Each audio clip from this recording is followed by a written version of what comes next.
and welcome to India Market Close as we got in the last hour of trade. Remember, it was a lukewarm trading session, but we are at the day's low point on the Nifty and the Sensex. Back below levels of 21,600, 21,582 is what we have on your Nifty. Remember, we started the day at around 21,712, so we've actually sold off quite sharply from the day's high, which was at opening this morning. The Sensex also trades the gain of nearly 1%, 600 points gone off the Sensex, profit taking after a sharp rally that we saw in trade yesterday.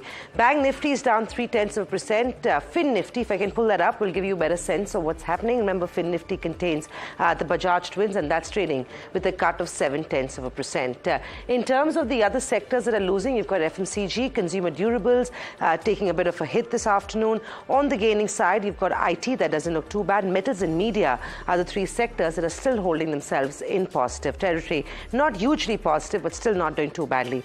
Metals off the day's high point, but still trading higher. Media, which was up quite sharply, is also given up some gains already, trading now with a gain of 0.7%. Well, let's take a look at the big movers and shakers. The breadth of the market's quite weak. The bias clearly is on the downside, with you've got more gainers, with more losers than gainers in trade this afternoon. Well, on the losing side, it's the Bajaj twins that have taken it to the chin. Disappointing numbers from Bajaj Finance. The stock opened with a gap down of 5% and trades at those levels even as we speak. Bajaj Finserv reported earnings. Markets don't seem too pleased. The counter trading with a cut of nearly 3% in trade. Along with that, ITC, it wasn't a very impressive quarter for ITC. Apart from the hotels business, everything else for ITC was actually slightly disappointing. The volumes in the cigarette business have also declined.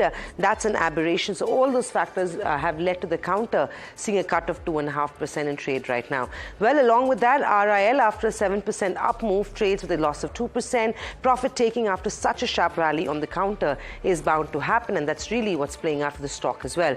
Well, on the gaining side, the day yesterday belonged to upstream companies. Today it's all about downstream. Your OMCs are actually doing quite well. BPCL still trades the gain of 4%. It was higher by 5.5-6%, but still trading higher by about 3.5 to 4%. Tata Motors, Aisha, ahead of auto sales on the 1st of Jan, and actually looking pretty good. Both those counters are locking in gains as we speak. HUL doesn't look too bad. Adani Group companies continue to rally after yesterday's gain on back of the upgrade coming from Cantor Fitzgerald. Adani Enterprise up over 1%. Metal names, like I said, on back of a weaker dollar, maybe some conversations in China is what's supporting some of those metal names, or could be simply sector rotation. But all in all, it's a down day of trade. Harsh, no surprises. We rallied so sharply yesterday that you're seeing some profit coming off the table ahead of the big events lined up. Absolutely, Samina. And, certain specific stocks as well, which are in focus, largely on the back of news-based events rather than anything else, Samina. You're seeing a clutch of stocks on the back of course, order wins. That has been order of the day, in fact, order of the week as well. We saw a bunch of stocks buzzing yesterday on the back of that as well. So let's pull up something like a Z Entertainment. That one on the back of lots of news is up roughly 5%. Suntech Realty, new order win, 3,000 odd crore of GDV. Stock is up 3% on the back of that. You also have the likes of a KC International, again order win, and IGL is also up after it had its con call yesterday. And you have both of those up roughly 2% or thereabouts. Some of the others which are also up in trade on the back of numbers that they've disclosed. Garware Tech, let's pull that one up. Tata Investment is also up. Garware Tech 6% down, Tata Investment 20% up. Restaurant brands, strong set of numbers, good margins, stock is up and away in trade. You also have Petronet LNG, which is up 2%. Then if I can pull up something like a Strides Pharma, that one's done fairly well as well. Margins up by roughly 5% on a year-over-year basis. And Strides Pharma is also up roughly 2.5%. It's back to you, Samina. Yeah, so there's a whole bunch of gainers in trade across the broader markets. Largely, that's where the action is. Another one to mention is Ganesh Benzoplast. Some activity on that counter as well. Very sharp rally is what you're seeing on Ganesh Benzoplast. Muthoot Microfinance, I'm not sure if Harsh mentioned it, but on back of good numbers, Muthoot Microfinance is also trading quite well in the session. 10% higher on Muthoot Microfinance is what we have. have. You also have UTI Asset Management that's not doing too badly. So if I can pull up UTI Asset Management, it's off the day's high point, but at some stage in early hours of trade, the stock had clocked in gains of over 10%. Some profit booking is what we've seen on the counter. On the sell side, you've got fashion brands like Vedant Fashions and Trent, both trading with a cut of 5.5% and 7% each.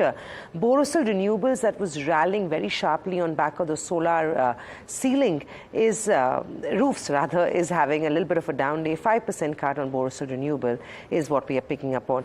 NTPC lower, Bharat Forge, Ultratech Cement, some of the other names. Aptus is seeing a cut this afternoon, 2.5% lower is largely what the scene is. Railway names also seeing a cut, so stocks like IRFC, RailTel taking a bit of a break ahead of the big budget that's expected in the next day or two, on Thursday itself. So that's really the market momentum. Quiet stock-specific trade, largely reacting to earnings is what we are picking up on. Well, let's quickly take you through what market participants believe in terms of market action this afternoon. We have with us two very special guests joining us to walk us through market activity. Nagraj Shetty, Senior Research Analyst of HDFC Securities, and Dharmesh Kant, Head Equity Research, Chola Securities, joins in. Thanks, gentlemen. Thanks for joining us this afternoon. Dharmesh, I'll come to you first. What is the call on the Nifty right now? Bit of a breather after yesterday's sharp rally.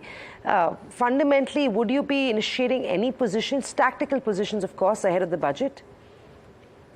No tactical positions now. I mean, yesterday was a stupendous rally thanks to what happened in Bihar and West Bengal. So, because on those political developments, we had a surge in the market yesterday. It was more than what the expectation was. So today we are seeing some profit taking happening out there.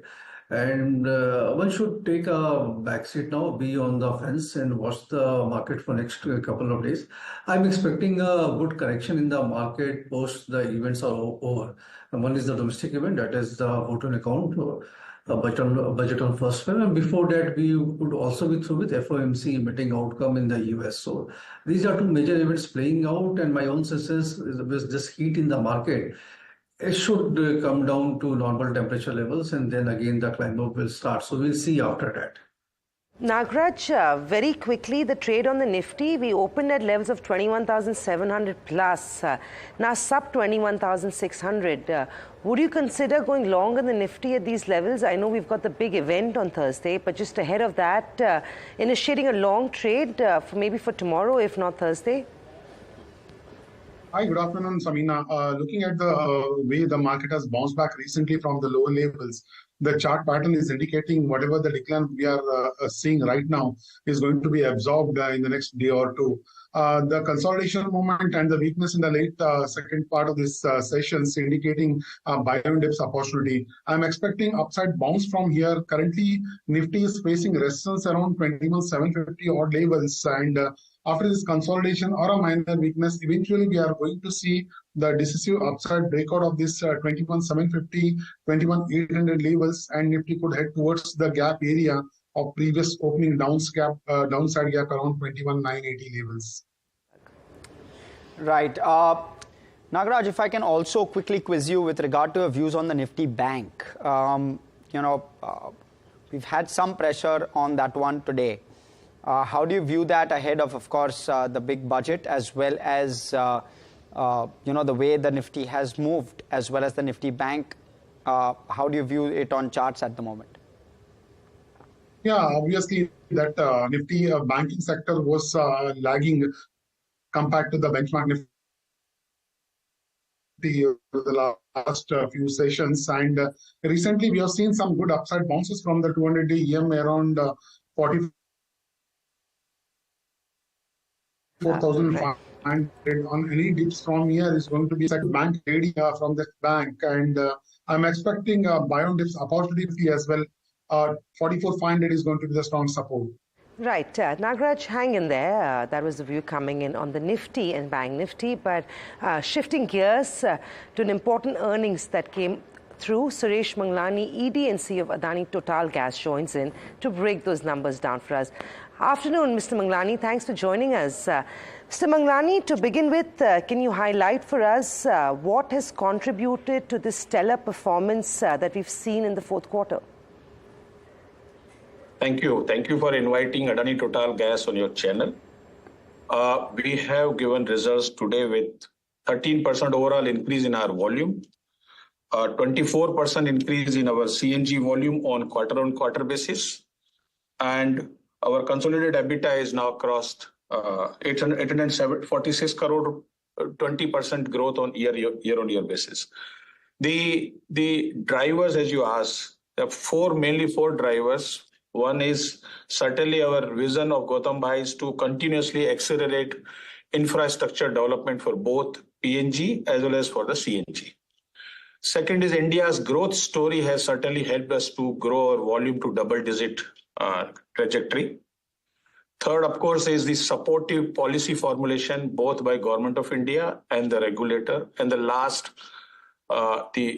important point is our team's customer centricity approach. We have been keeping the pulse on the market that what kind of a customer incentives are required, how do we grow the volume on each segment, whether it is a domestic segment, CNG volume, industrial and commercial volume. So in summary, I think these factors and many other factors in terms of our eyes on the OPEX have certainly helped us to achieve these good set of numbers. Indeed, sir. Sir, let's talk about the CGD licenses. Currently, the whole country is being covered with CGD licenses and are being implemented all over the nation. And you are one of the largest players in the CGD industry. What is your view on the CGD industry going ahead, and how do you see the gas market shaping up for the country? So it's a very good question. Actually, if you see Adani Total Gas perspective, we are today, in terms of a number of licenses, we are the largest CGD company with 33 geographical area, 94 districts as a standalone basis, and we have one joint venture company with Indian Oil Corporation. We have again there 19 geographical area and 30 districts. So in total, we have 124 districts under the CGD licensing. The regulator has now completed recently with the 12th round the licenses award for entire country. And also, if you see from a shaping of a gas market, I think India is seeing unprecedented development on all fronts. National gas grid is under the development stage, including gas pipeline to the northern eastern area or Jammu and Kashmir. On the other hand, CGD development is going on across the country for providing PNG and CNG to large number of consumers. As we say, har ghar mein PNG, har town mein CNG is what Government of India is driving. PNG regulator, PNGRB, has now recently launched nationwide PNG drive, which is again will bring awareness and build up of the momentum of the volume. In terms of RLNG terminal, we are seeing existing terminal enhancing capacity, and the RLNG terminal under commissioning are going to be now operationalized. In terms of a domestic gas production, again, there also we are seeing increase happening from a domestic side. So I think if you see overall, there is a lot of good developments are taking place on oil and gas front side. There is a holistic focus by Government of India, whether on upstream side, midstream side or downstream side. Similarly, PNGRB as a regulator is playing its supportive role for growth of an industry. So at ATGL, we certainly see a good traction happening on CGD development, as well as growth of both PNG and CNG volume. Right, Mr. Manglani. Now, just trying to understand, of course, you've given us a good comprehensive understanding of what's happening nationwide. But what's your investment going to be like? What's the investment pipeline capex like? So as I stated, we have 33 geographical area, 14 geographical. Recently, we got under 11th round. We are already intensified our capex investment in 9th and 10th round, and now we are enhancing our capex rollout in 11th round. So as we have been already stating earlier, we have planned to roughly invest 16 to 18,000 crore in the next 7 to 8 years in developing PNG and CNG infrastructure entire all our geographical areas. Right. So also, with regard to gas prices, they've been volatile over the last couple of years. So how do you see gas prices trend going forward? And will this be a challenge for the industry going forward as well? You see, one of the very, very strong support came from Government of India when it set up an expert committee to decide the pricing regime for APM gas for CGD companies, particularly for piped natural gas for homes and CNG for vehicle, which are priority sector under the CGD business. So their government has now put in the ceiling of $6.50. That beyond that price will not go, and future it will grow up very, very, with $0.25 per year. That is a extremely good support to ATGL also, because ATGL is getting around 50 to 60% of APM gas allocation. On the overall gas pricing point of view, we have another source of a domestic gas coming on HPHT. There also government has put in the ceiling, upper ceiling on what price it could be sold. So that also the production is increasing. On the RLNG side, what we are seeing now is that what in the past recently we saw a very high price trajectory is now moving towards the moderation of a price curve. In our view, I think this moderation of price curve will continue. We are seeing excess LNG supply happening later part of 25 or 26 onwards. That will certainly benefit developing countries like India, because we are developing several RLNG terminals. So our view is that pricing of the RLNG as well as the gas will be on a moderation curve. It is a good news for CGD companies as well as for the end consumers. Mr. Manglani, let's change gears now. What are your plans on LNG as fuel for transportation? If you can walk us through that, that'd be useful. It's a very good question. Actually, if you see, Adani Total Gas is currently in selling CNG.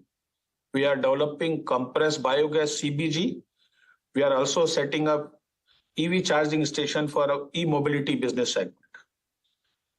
Another sector which is developing after the policy clarity which has come, that sale of LNG in the liquid form to the transport sector would be free for anyone to set up LNG station anywhere in the country.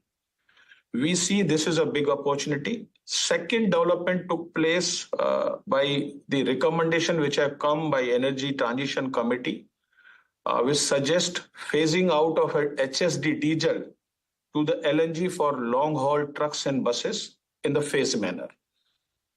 And third, of course, is India's vision for climate support cause. All three put together, if we see, we are seeing several corporates looking for cleaner fuels for their transport segment. How do we decarbonize or bring more sustainable fuel? So keeping these aspects in mind, we have started the setting up LNG station in India. We have identified large number of strategic locations. And currently we are procuring land parcels, and we have started construction of few stations, LNG station in the country. We see this as a good opportunity because almost 45 to 46% of HSD is being used by heavy vehicles, trucks, as well as on the long haul buses. And government vision is to bring more and more cleaner fuels for the transport sector. So our view is these supportive policies as well as corporate desire towards adopting cleaner fuel will help us to grow LNG business for transport sector. Right. Mr. Manglani, very lastly, you've created two SPVs, one for EV and the other for biofuels. Bring us up to speed where things stand on those fronts, and also how do you see newer fuels shaping up going ahead? Thank you for asking this question. We have two SPVs. One, Adani Total Energies e-mobility, which is driving our e-mobility business. And another is the Adani Total Biomass Limited, which is driving the CBG and organic manure business. We all know that government is developing very supportive policies both for e-mobility side as well as for the CBG side. Our both companies are doing good work at looking at the very short period we have incorporated. Today, on the e-mobility side, I am very happy to inform you that within short period of a time, we are already spread our EV charging station in 10 states at 46 cities. And soon in the future, we plan to grow to 20 states and 130 cities. On the CBG side, we are already setting up India's largest CBG plant in Barsana near Mathura. It is 600 tons per day feedstock. We hope to commission the phase 1 of Barsana plant in this financial year by March end. We have also been awarded a municipal solid waste contract for the concession for 500 tons per day feedstock from Ahmedabad Municipal Corporation. And we have started all the preparatory work, and we are hoping to soon start commencement of a construction of Ahmedabad Municipal Corporation. And we have developed the plan for both SPVs for multifold growth on e-mobility business side, EV charging station side, as well as on setting up more and more CBG plant, growing organic manure, which is what is going to be the need of our in the coming decade. So both sides business is growing well. From the fuel basket side, I think India is a very large country with 1.4 billion population. We see a multi-fuel fuel basket will exist. We have petrol, diesel. We now have a CNG in India. We have a CBG. We have started seeing traction on EV charging. Now we are also seeing long-haul trucks and buses are using LNG in India. And future, we will certainly see hydrogen being used for transport vehicles. So, and Adani Total Gas is developing a good, rich fuel basket for serving the end consumers. Right. Thank you so much for all of that perspective, Mr. Manglani. We'll let you go on that one. Let me quickly, though, go to our guests for views. Dharmesh, if I can come to you. Any view, if at all, on Adani Total Gas, and what's your sense with regard to the future and the valuation? Yeah, I mean, business-wise, things will be rosier from here on, and it's picking up things out there. So I don't think there's a problem as regard to getting of the business. And so rightly opined that multiple or alternate sources all will exist together as far as fuel is concerned. So be it, gas or CNG, PNG, petrol, diesel, EV, solar, everything will coexist because the demand is very huge in India, and still we are around, say, 1/10 of what the US consumes as far as energy is concerned per capita consumption I'm talking about. So this big picture is there. But my only concern is as regard to two things. One is the balance sheet concern and the other is the valuation concern. So valuation, we all know, is trading at around 200, 210 times P multiple based on present earnings. So it's a very long short call. The best it can grow is 20-25% kind of a CAGR on the revenue front. The expansion plan, which the gentleman just spoke about, was around 16 to 18,000 odd crores. And even if we take 10-year kind of a period horizon, it boils to around 16 to 1800 crores of additional fund infusion every year. And present net worth plus long-term debt is around 4,000 odd crores. So 35 to 40% of a balance sheet heaviness. I mean, the heavier balance sheet will become every year based on this run rate, which I am talking about more of a conservative and a delayed run rate. It's likely to be faster than that. So that will keep both the arithmetic not in place, the valuation part and the interest burden on the balance sheet, which will have a lower ROE multiple. So that's the only concern. Beyond that, it's difficult to comprehend which energy form will eventually win. My own senses, EV and the way, our PM spoke about solar rooftops on more than 1 crore plus households. So eventually, even PNG will give way to electrical appliances in the kitchens, be it OTG, oven, or the microwaves, as Indians switch to more of a continental food cycle and food taste. So that is how the future looks to me. But as of now, each of these companies will enjoy business, profitability will be there. valuation is definitely a big concern out there. Right. Valuations are a little bit of a concern fundamentally. Nagraj, on the charts, how are these Adani Group companies looking? I mean, Adani Enterprise, even on a down day like today, is up about 1% odd. Any of these Adani stocks you would consider a long trade on? Yes, rightly said, Adani has outperformed last two sessions. Today also is up by 1%. Looking chartically, it is looking still positive. After a sharp upside bounce, we have seen some zigzag movement and we have seen some corrections, minor correction, currently placed at 3100 levels. Overall chart pattern is stable and looking positive. I'm expecting at any point of time after the consolidation, this 3120, 3130 resistance is going to be taken on the upper side, and eventually this stock would trade higher in the coming sessions. Right. Thanks a lot for that perspective. Standard disclaimer, NDTV Group is owned by the Adani Group of companies. But with that, let me quickly slip into a very short break. We'll have more on the other side. We'll go understand what FNOQs are looking like, and we'll continue to be a little more stock specific, try to understand what's playing out. Also, Bajaj Finance, we'll focus on that one. Stay tuned.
Welcome back. You're watching India Market Open. Today's market move is not looking good this afternoon. We are seeing some pressure, selling emerging after a big rally in trade yesterday. The Nifty now trades with a cut of nearly 1%. 21,545 is what we have on the index. The breadth also looking quite weak. But Agam is standing by with all the FNO action. Agam, corollary to what we saw yesterday afternoon, the market's actually doing quite badly. A little nervous ahead of the big event on Thursday. Yeah, that certainly seems to be the case. A lot of, positions being taken off But, as far as the benchmarks go, a little bit of weakness coming in as well there. Let's talk about the Nifty. We do have a 1% cut.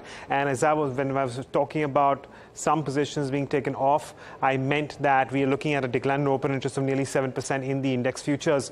As far as the Bank Nifty futures go, well, the picture is only slightly different. We haven't seen any change in open interest, even as the spot takes a tumble of around 0.25%. The Fin Nifty, of course, will be in focus, but I'll talk about that in just a bit. Let's talk about the options market is coming down to the Nifty. And, well, today was a day where a lot of traders took it as a day where they could, in fact, go ahead and write the 21,700 calls as well as puts. Let's move on and talk about the overall positions. And, well, this doesn't really change. We still have 22,000 as the one call, as the one with the max OI, and that should provide some amount of, well, resistance on the higher end. On the lower end, we continue to keep an eye on 21,500 put, where we have the max OI. It was a Fin Nifty expiry. It does seem like we're going to see the expiry somewhere around the 20,300 mark, possibly a little lower than that. It will depend on the next 15, 20 odd minutes. But we haven't really seen too much traction otherwise. It's been a fairly quiet day for the Fin Nifty, specifically after the kind of early weakness that we saw on account of the declines in the Bajaj Fin Twins. In terms of stocks, speaking of Bajaj Finserv and Bajaj Finance, well, shorts building in there along with emphasis and Chambal Fertilizers, Coromandel and Concor seeing fresh longs. And in terms of stocks, we're seeing unwinding, where we saw short covering in Ramco Cement and Syngene International, Dr. Reddy, MCX and Colgate on the other hand, looking at longs and winding. It's been a fairly mixed day of trade when it comes to the broader markets. And when it comes to the benchmarks, relatively quiet, but with a negative bias. Right. Thanks so much for that, Agam. We'll let you go. But Bajaj Finance is the stock on the Nifty 50 which is in focus, largely on the back of the loan loss that has come through on its P&L. The net interest income largely grew in line with what the street was anticipating, 29% growth year over year over there. But when you're looking at what has impacted the profit and loss, or rather the profit after tax, it's the loan loss provisions. And within that loan loss provisions, the commentary seems to be that rural B2C is where the pressure continues to be. They've calibrated growth there, but they're fairly confident that urban B2C, which was also under some amount of pressure, is only temporarily impacted. And there will be a bit of calibration on growth there, but nothing major. Urban B2C will continue to do very well, is what the commentary that's come through. Let's quickly go to both of our guests to try and understand how they are watching Bajaj Finance and what they make of the numbers. Let me first go to our fundamental expert for the day, Dharmesh. Dharmesh, tell us, what's your sense with regard to Bajaj Finance's numbers? Do you think that a 5% cut now that we're seeing on Bajaj Finance, is it warranted? This is what happens when you enjoy, very premium valuation multiple, and you are highly owned by everybody. So in such a market scenario, when people try to take some profits off the table, so these are the stocks where you have made the maximum amount of profit, comes in for some profit taking. I think that is what is happening with this company. Nothing wrong with the numbers. I mean, 1-2 line item can always may not meet the expectation which is out there. And for Bajaj Finance, the standards were always high and the bars were always being risen higher only. So here, there has been a miss. Rural India, we have seen not only Bajaj Finance, even if you look at FMCG companies, they have been reporting the numbers, which again cites the same region of rural weakness in rural India. So that was there, which was expected as well. Once it is printed in black and white, some reaction is there. I think this is not going to stop here. This 5% cut can extend to say 7 to 10%, but they will again become a good buying opportunity. So fundamentally, I totally go with the management and give them a benefit of doubt in this present circumstances that things will eventually fall in the right place and things will start picking up as far as the collection in rural India is concerned. And few of the NBFCs which we have spoken to, particularly in the vehicle finance business, they also cited the same problem which is emerging of late. Right. Let me switch over to Nagaraj. Nagaraj, your views with regard to Bajaj Finance, because from a fundamental standpoint, it seems Dharmesh, seems to be more concerned about the way valuations have moved in Bajaj Finance and seems to be highlighting that piece. But on charts, how does it look now? Yes, Harsh, chartically, this stock is not looking positive. Last few weeks, it has been in a constant downtrend, lower top, lower bottom on the daily chart indicates the stock is facing a selling pressure from the higher levels. Recently, it made an attempt of gaining above the 200-day EMA at 70-200 levels. Today, slipped into a sharp decline. The more weakness is likely for the near term. I'm expecting the next lower support of around 6,600 for the stock price in the next 1 week. Yeah. Right. Well, gentlemen, stay with us. KPIT also is a stock in focus. If you can pull that up and see what the stock is getting up to. The last time I checked, there was a pretty big gain on it, and it continues to be trading almost at the day's high point, nearly 4% higher on KPIT. Well, the stock has posted a solid set of earnings. In fact, the profits are up 55%. They've declared an interim dividend. Stock, like I said, was up sharply and continues to trade with some gains even now. Tushar is standing by with more on that. Tushar, it's been a pretty solid quarter for KPIT. So KPIT, again, sort of an outlier in the IT pack. Revenue was up 4.82% quarter on quarter. Margins were up about 60 basis points to about 16.59. Net profit is up nearly 11% at 156 crore. So what we have to remember that the company has, in a way, maintained its guidance at 37% for the full year ending March 31st, up from 30 to 32%.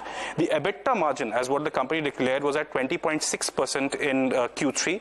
That is up again 60 basis points sequentially and in line with its expectations for the full year. So essentially, the company is very bullish on its growth prospects for a year in which most of the IT pack has declined. Other key highlights: revenue is up 4.3% in constant currency terms. EBITDA margin is 20.6% up. Deal wins stood at $189 million, which is with a healthy pipeline. So there is no pain there as what KPIT is seeing. About 600 freshers were hired. Again, very contrary to what the IT pack has done. There has been actually a net headcount decline at IT services companies. Overall, the headcount has risen to about 12,700 employees. Net cash balance is at about 829 crore, which is up 310 crore. We mentioned this because the company has declared an interim dividend of rupees 2.1. In terms of valuation, the company is still trading at about 75 to 80 times its price to earnings multiple. Still a pricey stock, though rest of the ER&D companies, where the space where KPIT functions, are catching up, specifically Tata Technologies, given its bumper listing that happened. You're right. In fact, valuations may be a little stretched. The stock made an intraday high of 1485. It's off the day's high point, but the numbers, like Tushar said, are actually spectacular. At a quarter like this, when most of its counterparts haven't done too well, this one has seen margin expansion. They've seen order wins. They've got a healthy pipeline, announced a dividend. All in all, it's looking good for KPIT Tech. On the charts, Nagraj, how do you feel about KPIT Tech? It made an intraday high of 1485 from the day's low point of 1365. Now around 1410, 1415. How would you trade KPIT? Yes, I mean, showing some interesting pattern. Recently, a few days back, it has made an attempt of downside breakout of the larger range movement. And today's last two sessions, volatility and the upside bounce in today's session is showing some interesting pattern. And technically, we believe that whenever such pattern happens, and we likely to see the stock prices moving up, I'm expecting this upside momentum to continue. And the next overhead resistance to be watched for the stock is around 1560. Dharmesh, what do you make of KPIT's earnings? I mean, we can argue that, well, the quarter has been actually pretty good for KPIT. They've even announced an interim dividend. Cash on the books, order pipeline looks quite healthy. They've had some pretty good order wins. Margins have improved. Operational efficiency is looking good. But it is expensive. Keeping that in mind, would you go out and buy KPIT? And if yes, at what level would you see that risk reward in favor of KPIT? Yes, I mean the numbers were an excellent set of numbers, and KPIT technology should not be looked at in light with the other IT firms, because it's a specialized technology firm which is focused on mobility, the business, and the next generation mobility, which is all about technological upgrades, driven by AI modules. That is where KPIT functions. And this is a division which is not only applicable in ICs, but also in EVs in a large way. So the company has got the timing right because they were into this segment since the inception, and they have been way ahead of other Indian companies who have now started, auto ancillaries companies who have now started falling into the auto technological part of the business. So that is the reason why we have seen such a good set of numbers from KPIT. And I think this number flow will likely continue going ahead in the future because more and more, even the lower end of the vehicles you see with features which is in line with today's technology. So that is where the company stands to gain. Valuations looks a bit stretched, but given the type of earnings growth, 50% plus the company is giving, it's likely to be there for next 2 to 3 years. So it will continue to enjoy a premium valuation multiple. The recommendation would be if you are not having it in the portfolio, you can buy at current levels. If you are having it in the portfolio, keep on holding them. I see at least 20 to 35% kind of an upside from 1 year time frame in this counter. Right, that's the view coming on KPIT. We'll take a quick break. We've got another 16, 17 minutes to go as we wrap up today's trade. We'll come back, but stay tuned for more action and, of course, the top buy today, sell tomorrow picks from our guest.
Welcome back. You're watching India Market Close here on NDTV Profit. We have both our guests, but I'm going to try to first go to Dharmesh. Dharmesh, we've seen markets do fairly well in December. We've done decently well in January as well. At this point, I want to try and understand from you what your views would be with regard to any specific sector that is on your watch list with regard to valuations at this point of time, given the fact that, and given the reality of the rally that we've seen over the last couple of months. Yeah, if you look at the market for last 8 years, each calendar year has been a positive year for market. That includes 2020. So this was never seen before. As far as Indian market context is concerned.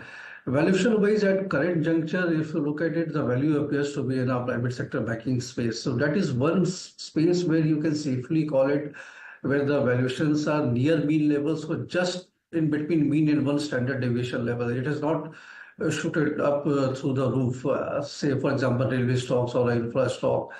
Even for PSU banks, they have done up quite a lot. So those are the pockets where the concern is there.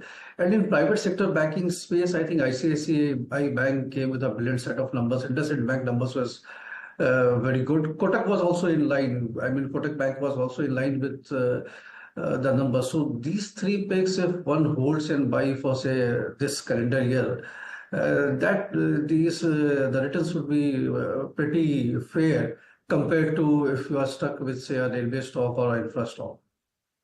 Right. Nagraj, as we are wrapping up trade, markets are at the day's low point. Banks are seeing selling. In fact, Nifty is under pressure on back of those Bajaj twins. But PSU banks as well that rallied sharply yesterday are seeing some profits being taken off the table.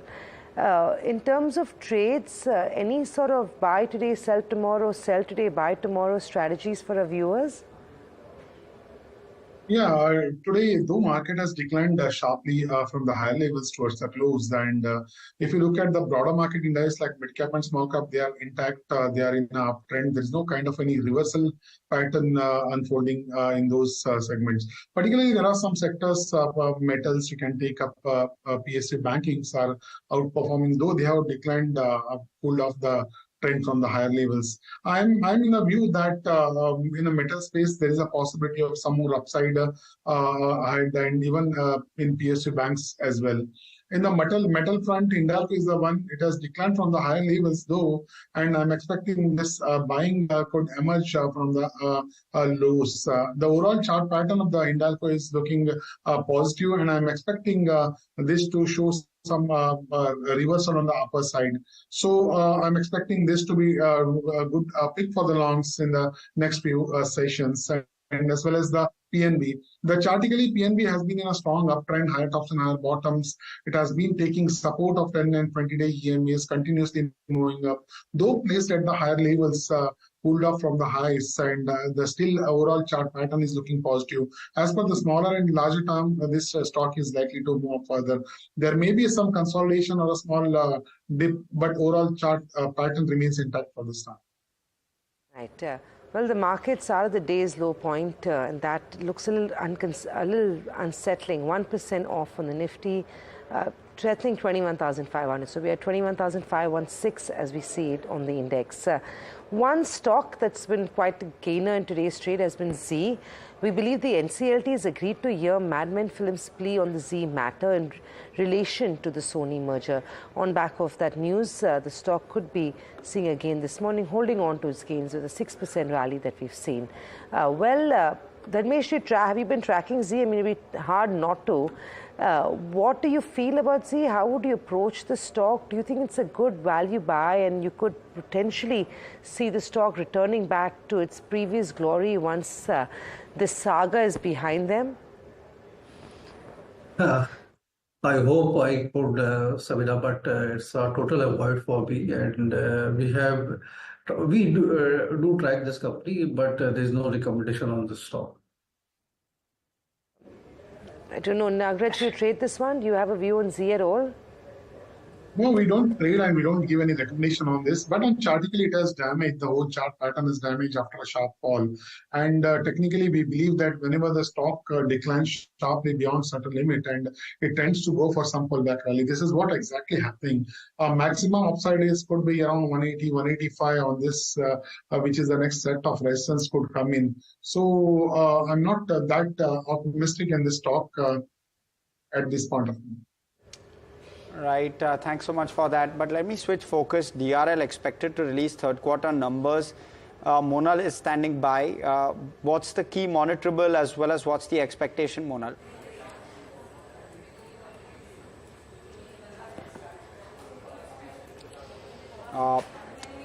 Let me quickly check. Right. Yeah, hi. Yeah, go ahead, Monal. Well, Dr. Reddy's, the expectation is that PAT will be up 6% at around 1,300 odd crore rupees. and revenue is expected to be up at around 3%, EBITDA up around 2%, and EBITDA margins are expected to be slightly softer than the same quarter last year at 28.4 versus a 28.7%.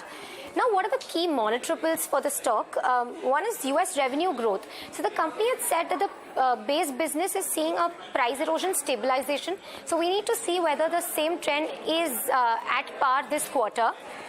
Also, what is the performance on the India front? Whether the margin guidance is maintained at 25%. And what's the update on the first biosimilar that Dr. Reddy's has planned to launch, which is rituximab? The pre-approval inspection for the same had taken place, and the Bachupalli facility from which it is supposed to be filed has received 9 observations. So any update on that front would help. Also, what is the kind of product line launch, the pipeline? So they've said that analysts have been sort of wary in terms of investing in Dr. Reddy's only because the company does not have a strong launch pipeline in the US beyond 2 to 3 years. That's beyond rev limit. So any announcement on that front could be a positive. You've got Dr. Reddy's in terms of earnings tomorrow. You've also got Maruti. So 2 big numbers is what the street will be expecting. Talking about Maruti, in fact, the stock, if I can just pull that up, is a little weak right now, but didn't start the day in this way. Tata Motors, if I can get that one up on the screen as well, was trading very sharply with sharp gains in early trade this morning, and so were OMCs. Nagraj, any trades on a Tata Motors, BPCL, HPCL? Some of these counters opened the day with very solid sort of gains. Yes, Tata Motors, BPCL, both have started well on the start of the day, and I think the chart is still positive on the chartically. I'm not expecting any bigger negative, though market has declined by 200 points, Nifty especially, but BPCL and Tata Motors are still maintaining with the healthy gains, though some of the gains from the higher levels. I'm not expecting any bigger negative. The uptrend is likely to continue for the short term in both the stocks. Right. Thanks for that, Nagraj. I also want to try and mark out NTPC. There's been news coming through that they have an order to build 16.8 gigawatt thermal plants in the future. They are set to expand coal mining capacity to 50 MTPA in 3 years. All of this is coming through agencies. They're on track to have 15 gigawatts of renewable capacity by March of 2026. And the FY25 capex estimated is at 22,700 crore. So just want to try and break this down a little more. When I'm looking at NTPC over the 1 year, and if we can have that, the kind of return it's given is 87%. That's the return NTPC has given. Now, some of these have come off very low basis. They are PSU stocks, but they've really rallied. Dharmesh, if I can come to you to try and give us more perspective on something like an NTPC, as well as any other PSUs on your radar, because we've seen a very solid rally. Do you still see some amount of value in one NTPC, and if not, any other PSUs? See, when we speak about NTPC, we are basically talking about the power sector, the type of growth which the government of India has envisaged for the power sector play. And NTPC, being the heavy lifter of the power generation play in India, is likely to do well.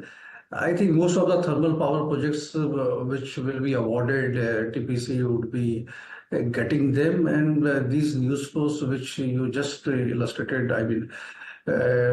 tabled through the agencies, are likely to materialize in favor of NTPC because they have the bandwidth to do this.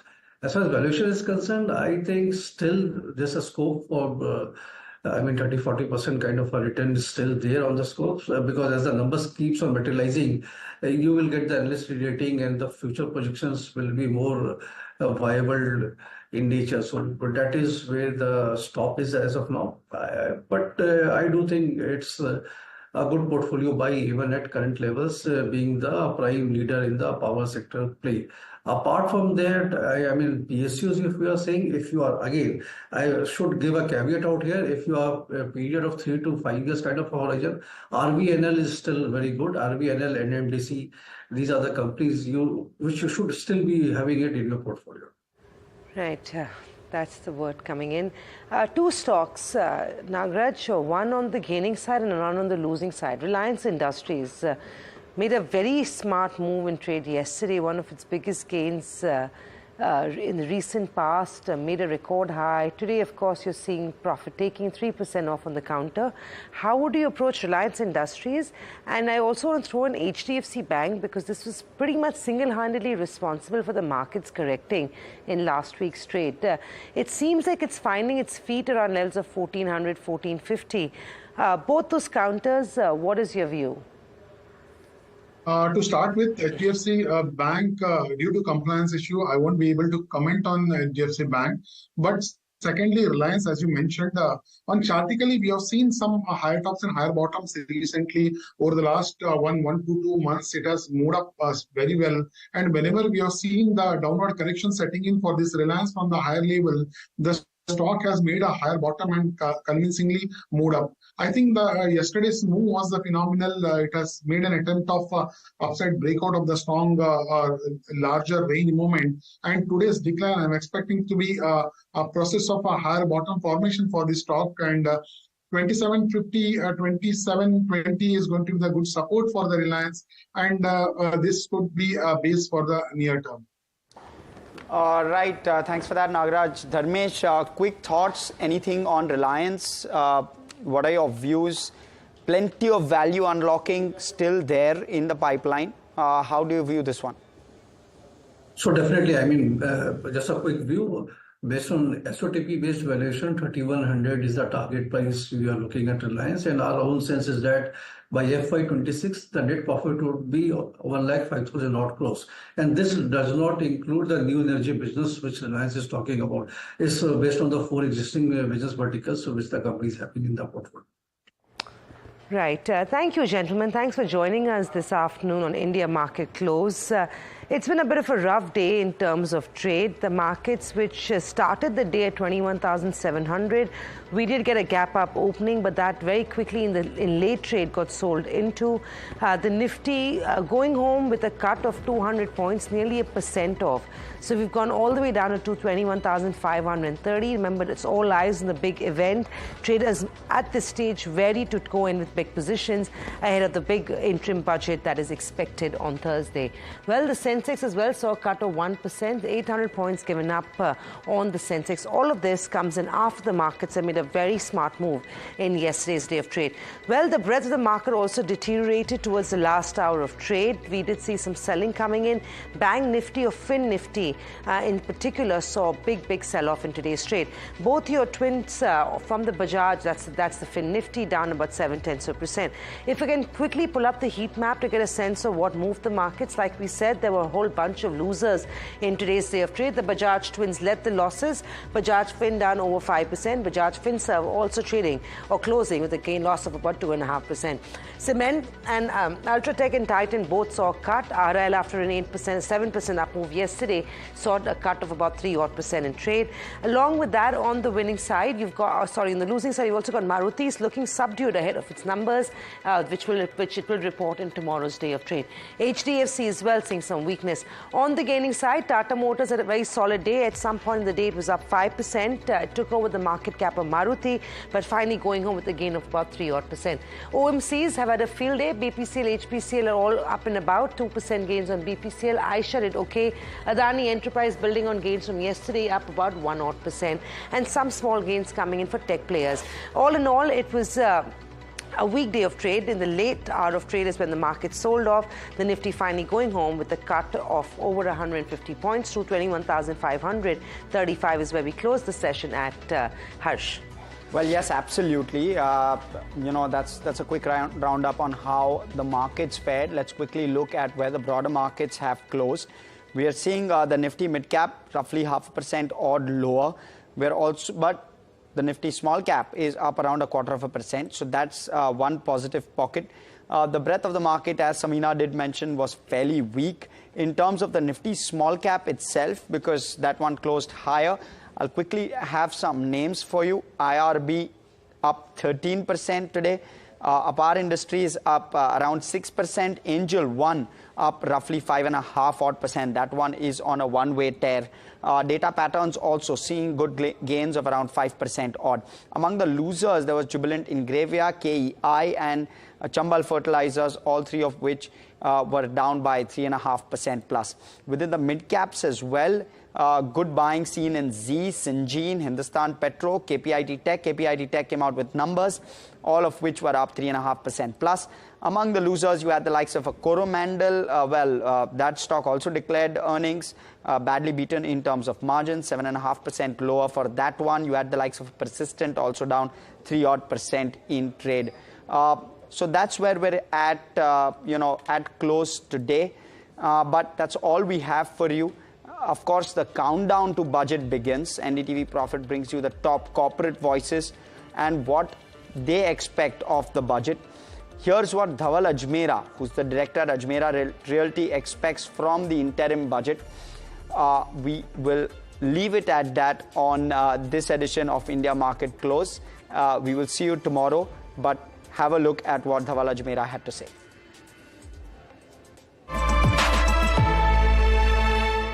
Affordable housing is not really getting that kind of boost in specifically tier 1, tier 2 cities.